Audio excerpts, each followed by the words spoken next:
Good morning students of BSc part second. मैं doctor Harsh Malhotra, associate professor in physics, government college Aligarh.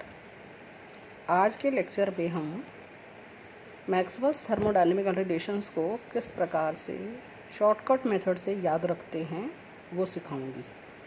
पिछले lecture में previous lecture के अंदर हमने उनको डिराइव करना सिखाया था आपको। तो पहले आप इसको डिराइव करना सीखेंगे, उसके बाद आप इस लेक्चर को ध्यान से समझेंगे। जैसे मैक्सवेल्स थर्मोडायनेमिकल रिलेशंस जो हमने लास्ट टर्न पर डिराइव किए थे वो थे आपके delta T upon delta P keeping constant S is equal to delta V upon delta S keeping constant P. आपका फर्स्ट रिलेशन था। सेकेंड थर्मोडायनेमिकल रिलेशन था delta T upon delta V keeping constant S is equal to minus delta P upon delta S keeping constant V. Third relation था delta S upon delta P keeping constant T is equal to minus delta V upon delta T keeping constant P. और fourth relation था delta S upon delta V keeping constant T is equal to delta P upon delta T keeping constant V. बच्चों, एक चीज़ का आप ध्यान रखेंगे, इनका relations का ऑर्डर अलग अलग बुक्स में अलग अलग मिल सकता है। यह हमने जो पहले आपको ड्राइव करना सिखाया था उसमें भी ऑर्डर हो सकता है चेंज हो आपका। हो सकता है आपका वहाँ पर सेकंड रिलेशन फर्स्ट हो या थर्ड रिलेशन फर्स्ट हो, लेकिन रिलेशंस आपके यही होंगे। तो किसी बुक में पहले को तीसरा बता रखा है, तीसरे को दूसरा बता रखा है, बट रिलेशन आपका यही होगा। वेरिएबल्स के बीच में जो संबंध है वो इसी प्रकार से आपको मिलेगा। तो ये हो गए आपके चारों रिलेशंस जो हमने लास्ट टर्न पर डिराइव किए थे। अब है इनको कैसे याद रखा जा सकता है। हम आते हैं सबसे पहले फर्स्ट रिलेशन को। फर्स्ट रिलेशन को कैसे याद रखते हैं, इसको याद रखने के लिए हमने एक तरीका निकाला है। आपका क्या निकाला है हमने, आपके पास जो चार वेरिएबल्स हैं टी पी एस वी, हम इनको इस प्रकार से लिख देंगे। पहला ही हमने टी लिख दिया, फिर लिख दिया हमने पी, फिर लिख दिया हमने एस और फिर रख दिया हमने वी। समझ में आ गया सबको कैसे रखा है हमने? पहले यहाँ टी लिखा है, यहाँ पी लिखा है, यहाँ एस लिखा है, यहाँ वी लिखा है।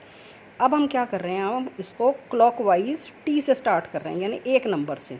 टी को हमने 1 मान रहा है, 1 2 3 और ये हो गया आपका 4।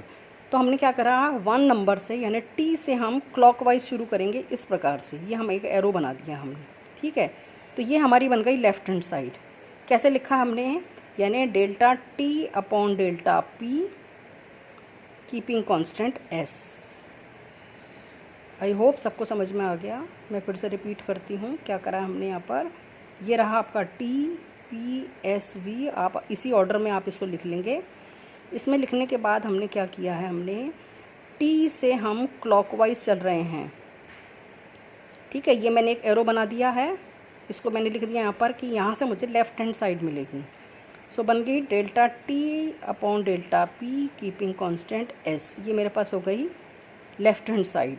अब हमारे पास बचा कौन था, वी बचा था। तो वी से हम स्टार्ट करेंगे। आप तीन चीज़ें लेंगे हम, और ये हमारे मिल गई हमको राइट हैंड साइड। यानी राइट हैंड साइड मेरे पास क्या मिल गई, delta V upon delta S keeping constant P. Clear, सबको क्लियर हो गया? ये मेरा आ गया फर्स्ट रिलेशन। सेकेंड रिलेशन के लिए अब क्या करेंगे, फिर से वही काम कर रहे हैं हम। टी पी एस वी हमने इसी ऑर्डर में लिख दिया है। अब पहले हम टी को इधर से शुरू किया था, अब टी को हम उधर से शुरू कर रहे हैं, यानी टी वी एस। यहाँ से मुझे क्या मिलेगी, लेफ्ट हैंड साइड। यानी क्या मिल गया मेरे पास, delta T upon delta V keeping constant S. देख रहे हैं आप यहाँ से, ये हमारे पास सेकेंड रिलेशन की लेफ्ट हैंड साइड आ गई। अब टी वी एस हो गया था, बचा कौन मेरा, पी। पी से हम रिवर्स में चल रहे हैं आप, तो delta P upon delta S keeping constant V. ये मेरे पास सेकंड रिलेशन आ गया। फिर से रिपीट कर रही हूँ यहाँ पर क्या किया मैंने, टी पी एस वी आपने उसी तरह से लिख लिया है। पहले आप टी को इधर से चले थे, अब हम रिवर्स साइड से चल रहे हैं, यानी एंटी क्लॉकवाइज चल रहे हैं। पहले क्लॉकवाइज गए थे, अब हम एंटी क्लॉकवाइज आ रहे हैं। तो एंटी क्लॉकवाइज जाने का मतलब हो गया delta T upon delta V keeping constant S is equal to, बचा कौन, पी। पी हम क्लॉकवाइज चलेंगे, यहाँ पर पी एंटी क्लॉकवाइज चले थे, इधर से हम एंटी क्लॉकवाइज चले थे, अब यहाँ से क्लॉकवाइज आ रहे हैं। सो क्या बन गया, delta P upon delta S keeping constant V. ये आपके पास आ गया सेकेंड रिलेशन। अब आप बच्चों यहाँ एक चीज़ ध्यान दे रहे हो, यहाँ माइनस साइन आ रहा है। ये माइनस साइन हमें कैसे मिलेगा, ये माइनस साइन और ये जो समीकरण 3 में जो माइनस साइन है ये हमें कैसे मिलेगा, इसको हम लास्ट में डिस्कस करेंगे। ठीक है, इसके बारे में भी बता देंगे कि ये माइनस आपको कैसे याद रखना है। तो यहाँ से आपके पास पहला और दूसरा रिलेशन आपके पास आ गया है। अब आ जाते हैं हम थर्ड रिलेशन पर। थर्ड रिलेशन में भी आपको क्या करना है, TPS उसी तरह से लिखना है। ठीक, अब हमने पहले 1 से शुरू किया था, अब हम किससे शुरू कर रहे हैं, 3 से शुरू कर रहे हैं। ठीक है, तो ये हो गया आपका 3 से शुरू किया मैंने एंटी क्लॉकवाइज में SPT। ठीक है, बचा कौन मेरा, V बच गया, और VTP आपका क्या हो गया, राइट हैंड साइड मिलेगी। तो STP से आपके पास क्या आ गया, delta S upon delta P keeping constant T is equal to delta V upon delta T keeping constant P। ये आपके पास क्या आ गया, थर्ड रिलेशन आ गया है। फोर्थ रिलेशन के लिए फिर से क्या करना है आपको, TPSV आपका एज इट इज़ हो गया। तो पहले हमने S से हमने इधर शुरू किया था, अब S से आप उल्टी साइड से शुरू कर रहे हैं, तो बन गया SVT, बचा कौन, P, तो PTV।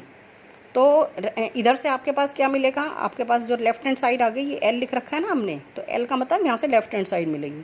क्या मिलेगी, delta S upon delta V keeping constant T is equal to delta P upon delta T keeping constant V। ये आपसे यहाँ से आपको क्या मिलेगी, राइट हैंड साइड मिलेगी।